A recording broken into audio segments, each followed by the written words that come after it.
Hello, नमस्ते, सत श्री अकाल। कैसे हैं आप सब? उम्मीद करता हूँ सबसे सुरक्षित होंगे। मैं हूँ डाइटिशियन शिवा। आज जब मेरे पास पेशेंट ने एक चीज़ बोली कि मैम इस वीक वेट लॉस कम आया है मेरा, तो मुझे शायद ये लगा कि अरे यार, हमें तो शायद क्लैरिटी ही नहीं है। हम सब इस वेट लॉस की होड़ में इतना चल रहे हैं कि शायद हम समझ ही नहीं जा रहे हैं, या समझना चाह के भी समझना नहीं चाहते हैं कि हमें वेट लॉस एग्जैक्टली चाहिए भी होता है। आइए पर इस चीज़ पे समझें कि किन किन एजेस पे वेट लॉस हार्मफुल है। जी हाँ, वेट लॉस हार्मफुल है। इस सिर्फ अपने आप को 36 फिगर में या 32 फिगर में या अपने आप को 0 फिगर में करने के लिए जो हम एनोरेक्सिया नर्वोसा की तरफ चल पड़ते हैं, दैट इज अपने को भूखा रखना या कुछ खाया है तो वॉमिट कर देना, इस पर चल पड़ते हैं। तो लेकिन उसके इफेक्ट्स क्या हैं, आपको लॉन्ग टर्म इफेक्ट्स क्या आएंगे, आइए इस पर बात करते हैं। जब भी आपको ऐसा लगता है कि at the age of 14 to 15 till the age of 24 that is your refilling age, क्योंकि पुबर्टी है जो स्टार्ट हो जाती है, गर्ल्स में मेंस्ट्रुएशन साइकिल है जो स्टार्ट हो जाती है, और बॉडी हमारी एक चीज पे चल पड़ती है, that is again the hormonal imbalance. That is हर हफ्ते आपके कई भी पिंपल्स हैं जो आ जाते हैं, आपके मूड स्विंग्स हैं जो आ जाते हैं, और हर महीने बाद आपका मेंस्ट्रुएशन तो है ही है। तो इन सब चीज़ों के साथ आपकी क्योंकि काफ़ी एंग्जाइटी इश्यूज है जो चल रहे होते हैं, ग्रोथ स्पर्ट्स है जो हायर आ रहे होते हैं, इमोशनल डिस्टर्बेंसेस हैं जो हायर जा रही होती हैं, पीक इम्बैलेंस आना शुरू हो जाता है, आपका प्रेशर्स आपका पीयर प्रेशर्स, ये सब चीज़ें आनी शुरू हो जाती हैं। तो यू शुड नो कि अगर इतना इम्बैलेंस आ रहा है तो body has to get prepared for all that.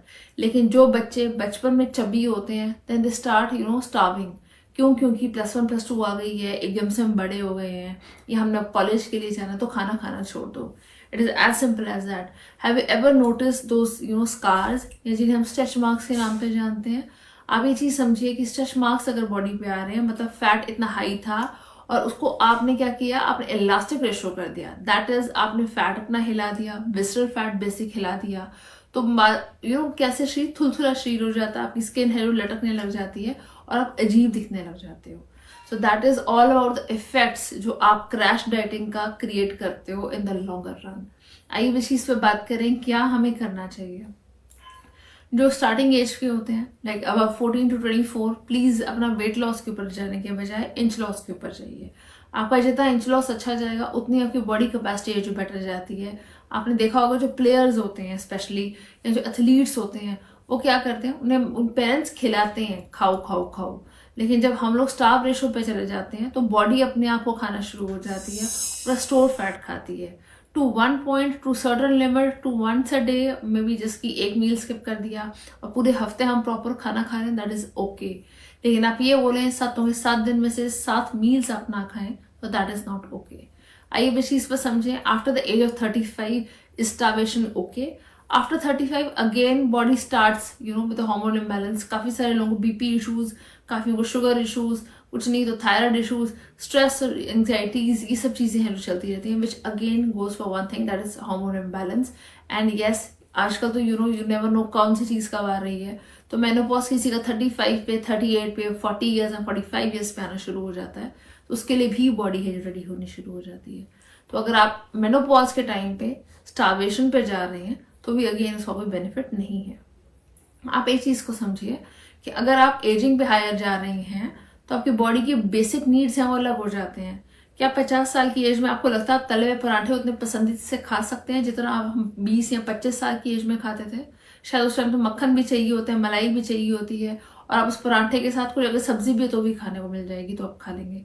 आपको पता है अगर ट्रैवल करना तो 2-3 पराठे इकट्ठे खा के आप चलते थे कि हाँ ठीक है, बहुत अच्छा है, आराम से पेट भर के चलते हैं। लेकिन क्या आज आप उतना ही पेट भर के खा सकते हैं? जी नहीं, क्योंकि हमें ऐसा लगता नहीं, हैवी हो जाएगा, हम खा नहीं पाएंगे, ट्रैवल करना है, नॉजिया फीलिंग आएगी, ये सब चीजें। तो आपकी एज वाइज पे आपकी बेसिक डिमांड्स, आपकी फूड डिमांड्स चेंज होती हैं। लेकिन अगर हम उन्हीं ही पुराने वालों को चलाते हैं कि नहीं नहीं मुझे तो ज्यादा नहीं खाना, लाइट मील्स हैं जो खानी है, तो जी हाँ, दिक्कतें हैं जो बढ़नी शुरू हो जाती हैं। आइए इस चीज पर बात करें, क्या खाना चाहिए अपने वेट लॉस के लिए। आपका weight loss, let's take it, एक हफ्ते में जितना आया है या एक महीने में जितना आया है, जितना कम होगा उतना ज्यादा कंसिस्टेंट है जो होगा।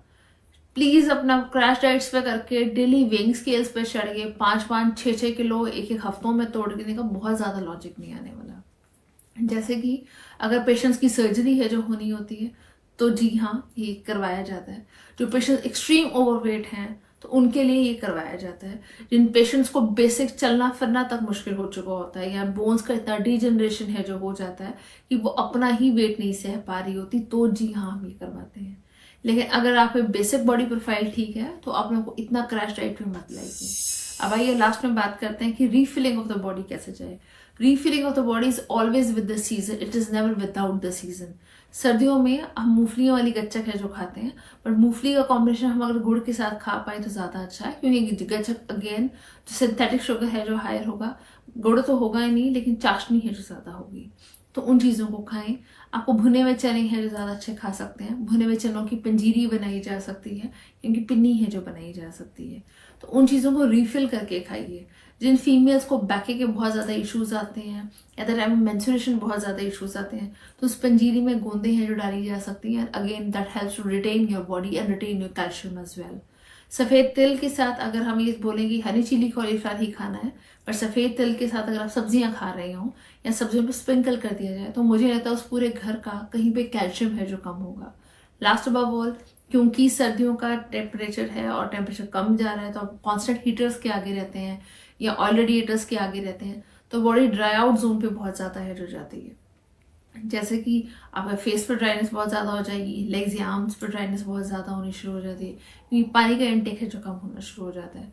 तो क्योंकि आप एक वेट लॉस रिजीम पे हैं, तो वाटर इंटेक को अपना कंप्लीट रखिए। अगर आपको लगता है कि नहीं मेरे बॉडी में ड्राइनेस बहुत ज़्यादा हो रही है, तो ऑलिव ऑयल, कैनेला ऑयल, जो कुछ भी है आप यूज़ करना चाहो वो कर सकते हैं। अगर आप वो भी नहीं करना चाहते हैं तो वेट लॉस मेंटेनेंस रिजीम के लिए फ्रूट्स का रेशियो है जो अच्छा खाएं।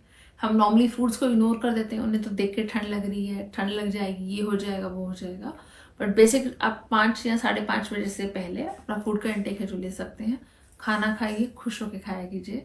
सिर्फ इस होड़ में अपने आप को रखने के बजाय कि मुझे सबसे पतला दिखना है या सबसे फिट दिखना है, उसके बाद चक्कर आते रहें, आप घबराहट में चलते रहें, या आपको ऐसा लगता है कि अरे यार मैं क्या कर रहा हूँ अपनी ज़िंदगी में, अगर कंटेंटमेंट की फीलिंग ही नहीं आ रही, तो मुझे लगता है कि उस चीज़ का कोई फ़ायदा नहीं है। You should be happy to whatever you do, you should be proud of कि हाँ मैंने ये चीज़ की है। You should not be ashamed कि अरे यार मैं भी कुछ खा नहीं रही, मुझे चक्कर आ गए तो सामने वाले क्या सोचेंगे, उन्होंने क्या सोचा होगा।